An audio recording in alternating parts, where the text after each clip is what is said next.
Chadema inabeba ajenda ya kuwa na kilimo bora, ya watu kuwa na maji, watu kuwa na makazi bora, kwa sababu inawezekana.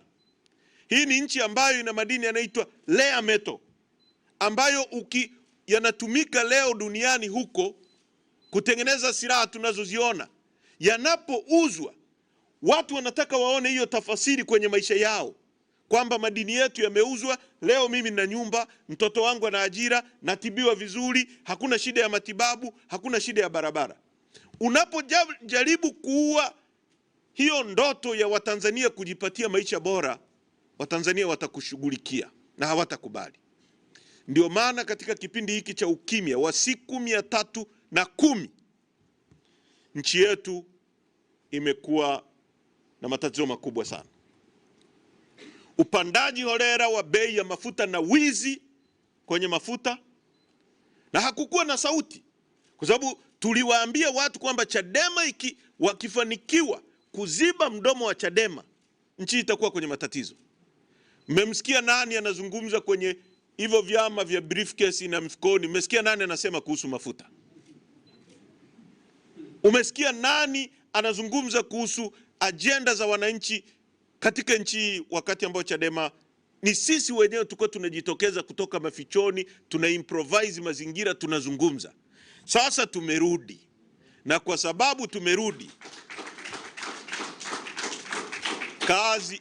kazi ipo na tutaifanya kazi. Kwa tunataka tuwashukuru sana wanachama wetu kwa jinsi ambavyo mmevumilia. Kulikuwa na maneno mengi kwa kweli, na sasa tumerudi. Tunaishukuru mahakama kwa hapo ilipotenda. Tunajua matatizo ya mfumo wa mahakama ya nchi, lakini tunaishukuru katika hili. Hii kesi haikupaswa hata kuwa mahakamani tu. Yaani ilipaswa siku ya kwanza ifukuzwe. Huwezi kutoa zuio dhidi ya wanachama milioni 9 au 10 kwa matakwa ya watu wawili, hata kama wangekuwa wanahitaji nini. Watu wawili wana madai dhidi ya watu milioni 10. Unazuia watu milioni 10 kufanya shughuli zao kwa sababu ya watu wangapi? Wawili. Tunajua hii kesi, kuna mtu anaitwa Salehe Bohora ambaye alienda kwa Mama Maulida Kom na Sisti Nyahoza, msajili msaidizi wa vyama, ndio wenye kesi hii. Na ndio maana kesi ya Chadema, kama alivyosema katibu mkuu, siku hiyo hiyo ya tarehe 9 anakamatwa mwenyekiti wa chama, siku hiyo hiyo Chadema inafunguliwa kesi. Hakuna coincidence ya namna hiyo, hakuna tukio la namna hiyo. Ni kama matamko mnayoyasikia, siku hiyo yanasema kiongozi wa dini fulani, na siku hiyo hiyo kiongozi wa dini fulani anasema matamko yanayofanana. Hawa watu ukiwa na akili tu ya kuvukia barabara unajiuliza, walilala pamoja?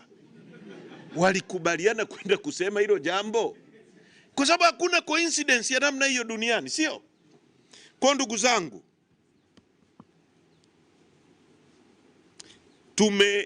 wanachama nchi nzima, wanachama wetu nchi nzima, bendera zipande kwenye vijiwe vyetu kote, ofisi zetu zote, vikao mbalimbali vikae, na kamati kuu inapokutana tarehe 29 itatoka na mwelekeo.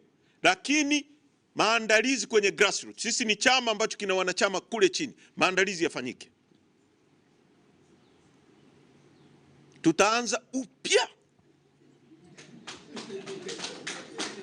kanda zote ziwe in full operation, na mapambano yetu yataendelea. Sasa mwelekeo wetu ni kuhakikisha mwenyekiti wetu anaachiwa. Ndio jambo moja tunalotaka. Mwenyekiti wetu sio muhaini.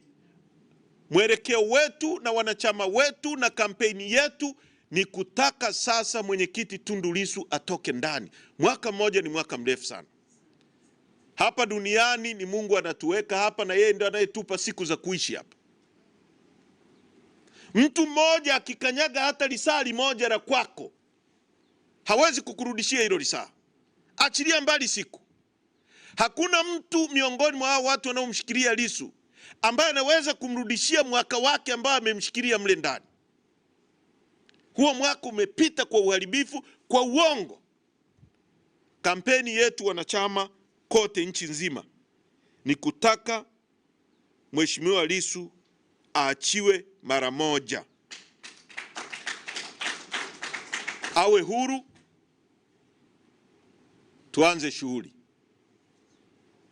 tuanze shughuli yetu. Na sisi kama tulivyosema, hatuna jambo dogo. Kwa leo ni siku ya furaha. Once again tumerudi hapa, nilipamisi sana humu ndani. Kwa tunakaa huko mtaani tunajirekodi. Tunashukuru teknolojia, kwa sababu bila teknolojia tusingesikika katika siku zote.